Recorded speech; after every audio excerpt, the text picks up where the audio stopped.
नमो भगवते वासुदेवाय। श्रीमद्वाल्मीकि रामायणम् अयोध्याकाण्डम् नवाधिकशततमः सर्गः। सत्यप्रशंसा। जापालेस्तु वचः श्रुत्वा रामः सत्यवतां वरः उवाच परया सूक्त्या स्वबुद्ध्या च विपन्नया। भवान् मे प्रियकामार्थं वचनं यदि होक्तवान् अकार्यं कार्यसङ्काशम् अपत्यं पत्यसम्मितं। निर्मर्यादस्तु पुरुषः पापाचारसमन्वितः मानं न लभते सक्सु भिन्नचारित्रदर्शनः। कुलीनं न कुलीनं वा वीरं पुरुषमानिनं चारित्रमेव व्याख्याति शुचिं वा यदि वा शुचिम्। अनार्यस्त्वार्यसङ्काशः शौचादीनस्तथा शुचिः लक्षण्यवदलक्षण्यः दुःशीलशीलवानिव। अधर्मं धर्मवेषेण यदीमं लोकसङ्करम् अभिपक्ष्ये शुभं हित्वा क्रियां विधिविवर्जिताम्। कच्चेतयानपुरुषः कार्याकार्यविचक्षणः बहुमंस्यति मां लोके दुर्वृत्तं लोकदूषणं। कस्य यास्याम्यहं वृत्तं केन वा स्वर्गमाप्नुयाम् अनया वर्तमानोऽहं वृत्याहीनप्रतिज्ञया। कामवृत्तस्त्वयं लोकः कृष्णः समुपवर्तते। यद्वृत्ता सन्ति राजानः तद्वृत्ता सन्ति हि प्रजाः। सत्यमेवानुशंसं च राजवृत्तं सनातनं तस्मात् सत्यात्मकं राज्यं सत्ये लोकप्रतिष्ठितः। ऋषयश्चैव देवा च सत्यमेव हि मेनिरे। सत्यवादी हि लोकेऽस्मिन् परमं गच्छति क्षयम्। उद्विजन्ते यथा सर्पाद् नरादनृतवादिनः धर्मसत्यं परो लोके मूलं सर्वस्य चोच्यते। सत्यमेवेश्वरो लोके सत्ये पद्मा प्रतिष्ठिता। सत्यमूलानि सर्वाणि सत्यान्नास्ति परं पदं। दत्तमिष्टं हुतं चैव तप्तानि च तपांसि च वेदा सत्यप्रतिष्ठनाः। तस्मात् सत्यपरो भवेत्। एकपालयते लोकम् एकपालयते कुलं मज्जत्येको हि निरय एकस्वर्गे महीयते। सोऽहं पितुर्नियोगं तु किमर्थं नानुपालये। सत्यप्रतिश्रवः सत्यं सत्येन समयीकृतः। नैव लोभान् न मोहाद्वा न ह्यज्ञानात् तमोन्वितः। सेतुं सत्यस्यपेक्ष्यामि गुरो सत्यप्रतिश्रवः। असत्यसन्धस्य सतः चलस्यास्थिरचेतसः नैव देवान् पितरः प्रदीच्छन्नीति न श्रुतम्। प्रत्यगात्ममिमं धर्मं सत्यं पश्याम्यहं ध्रुवं। भारः सत्पुरुषैश्चीर्णः तदर्थमपि मन्यते। क्षात्रं धर्मम् अहं त्यक्ष्ये ह्यधर्मं धर्मसंहितं।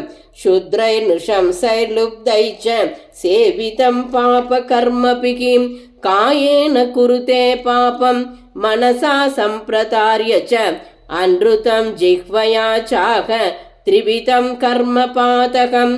भूमिकीर्तिर्यशो लक्ष्मीः पुरुषं प्रार्थयन्ति सत्यं समनुवर्तन्ते। सत्यमेव भजेत्ततः श्रेष्ठं ह्यनार्यमेव स्यात् यद्भवान् अवतार्य माम् आह युक्तिकरैर्वाक्यैः इदं भद्रं कुरुष्वः। कथं ह्यहं प्रतिज्ञाय वनवासमिमं गुरौ भरतस्य करिष्यामि वचो हित्वा गुरोर्वचः। स्थिरा मया प्रतिज्ञाता प्रतिज्ञा गुरुसन्निधौ। प्रहृष्यमाना सा देवी कैकेयी चाभवत्तदा वनवासं वसन्नेवं शुचिर्नियत भोजनः मूलै पुष्पै फलै पुण्यैः पितॄन् देवांश तर्पयन् सन्तुष्टपञ्चवर्गोऽहं लोकयात्रां प्रवर्तये अकुकश्रद्धदानः सन् कार्याकार्यविचक्षणः कर्मभूमिमिमां प्राप्य कर्तव्यं कर्म यच्छुभम् अग्निर्वायुश्च सोमश्च कर्मणां फलभागिनः शतं क्रतूनामाहृत्य देवरात्रिदिवं गतः तपांस्युग्राणि चास्ताय दिवं यातामहर्षयः अमृष्यमानः पुनरुग्रतेजाः निशम्य तन्नास्तिकहेतुवाक्यम् अथाब्रवीतं नृपतेस्तनूजः विगर्हमाणो वचनानि तस्य सत्यं च धर्मं च पराक्रमं च भूतानुकम्पां प्रियवादितां च द्विजादिदेवादिपूजनं च पन्दानमाकुस्त्रिदिवस्य सन्तः तेनैवमाज्ञाः यदावदर्थम् एकोदयं सम्प्रतिपद्य विप्राः धर्मं चरन्तः सकलं यतावत् काङ्क्षन्ति लोकागममप्रमत्ताः निन्दाम्यहं कर्म पितुः कृतं तद् यस्त्वामगृह्णात् विषमस्तबुद्धिं बुद्ध्यानयैवं विदयाचरन्तं सुनास्तिकं धर्मपदादपेदं यदा हि चोरः सतता हि बुद्धः तथा कथं नास्तिकमत्र विद्धि तस्माद्धियः शङ्क्यतमप्रजानां न नास्तिकेनाभिमुखो बुधः स्यात् त्वत्तो जना पूर्वतरेव राज्य शुभानि कर्माणि बहूनि चक्रुः जित्वा स देमं च परं च लोकं तस्माद्विजा स्वस्ति हुतं कृतं च धर्मे रदा सत्पुरुषैः समेताः तेजस्विनो दानगुणप्रधानाः अहिंसका वीतमला च लोके भवन्ति पूज्या मुनयः प्रधानाः इति ब्रुवन्तं वचनं सरोषं रामं महात्मानमदीनसत्त्वम् उवाच तथ्यं पुनरास्तिकं च सत्यं वचः सानुनयं च विप्रः न नास्तिकानां वचनं ब्रवीम्यहं न नास्तिकोऽहं न च नास्ति किञ्चन समीक्ष्य कालं पुनरास्तिको भवेयकाले पुनरेव नास्तिकः स चापि कालोऽयमुपागतः शनैः यदा मया नास्तिकवागुदीरिता निवर्तनार्थं तव रामकारणं प्रसादनार्थं च मयैतदीरितम् इत्यार्षे श्रीमद् रामायणे वाल्मीकिये आदिकाव्ये चतुर्विंशतिसहस्रिकायां संहितायाम् अयोध्याकाण्डे सत्यप्रशंसा नाम नवाधिकशततमः सर्गः। श्रीदाशरथाय विद्महे सीतावल्लभाय धीमहि तन्नो राम प्रचोदयात्।